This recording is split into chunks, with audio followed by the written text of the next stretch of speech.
All right, what's good, y'all? Now, I left off with you guys when I was talking about the Council of Nicaea, and I was speaking on how they affected the Bible. Well, they didn't actually take actual books out themselves.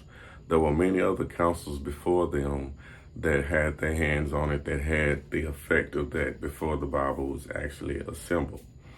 And I will put that list up for you in the next video.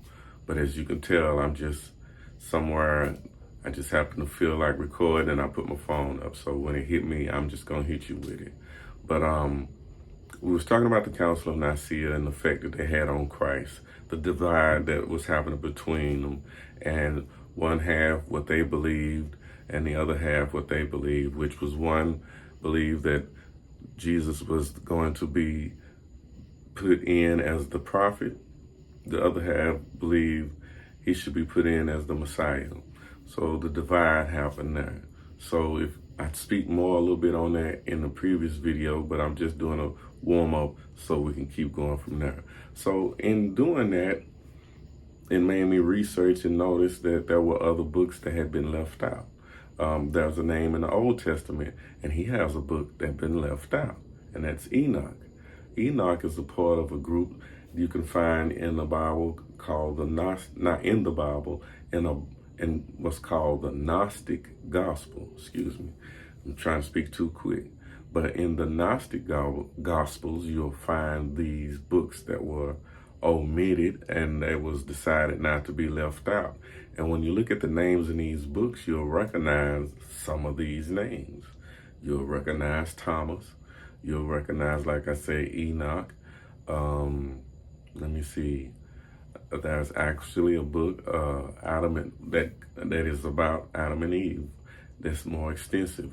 So I won't go too deep in it. Like, I want to give you breadcrumbs because I want you to do your search yourself. If you don't open the door, hey, it'll never get open. Because I could sit here and tell you everything I know, but if you're not ready to receive it, you won't hear it anyway.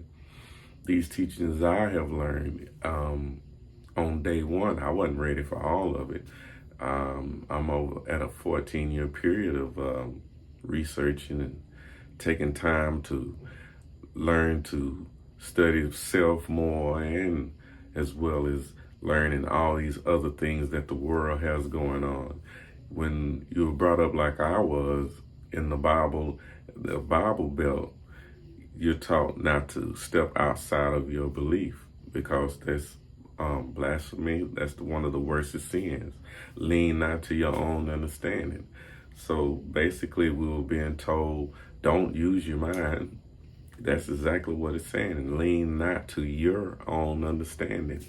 That's the number one answer I would get whenever I would speak to my pastors about something that was felt a little off to me, that just didn't make sense. But like I said, with the research I've done, there's a lot of that stuff that doesn't make sense makes sense now, you know. And like I say, I'm going to be glad to lead these type of little breadcrumbs that I'm doing now. But if you would look into the Gnostic Gospels and take a peek in those books, I want you to see what they say about Christ. And their version of Christ is a little different, but I don't want to give nothing away. Now, I'm not saying take this as your truth or take this as your new religion. I'm not telling you to leave what you believe now. I'm only saying take the time to research what you believe. At least be able to stand on what you believe in. Like I told you, I was put on a mission and I went to go prove them wrong because I was that much affirmed in what I believed. But the more I studied and the more doors I opened, I began to see that there's a big world out there. That's a lot bigger than the neighborhood of churches that I've seen. So take that into account. And believe me, there's a lot more we'll get to chat about as time comes. I just be dropping these little bits as they go, but I am working on a little setup where I can actually sit up and have a little set, and we're gonna go really deep into some of these researches together. So if you kind of like what you're hearing and you may want to see what I got going, go ahead and hit that subscribe button, hit that like button, make some comments. If there's anything particular you may want to see research, let me know. Hey, we can do this journey together. Path to journey. That's my goal. So hey, until then, peace and love to everybody on this globe. All right, I'm out.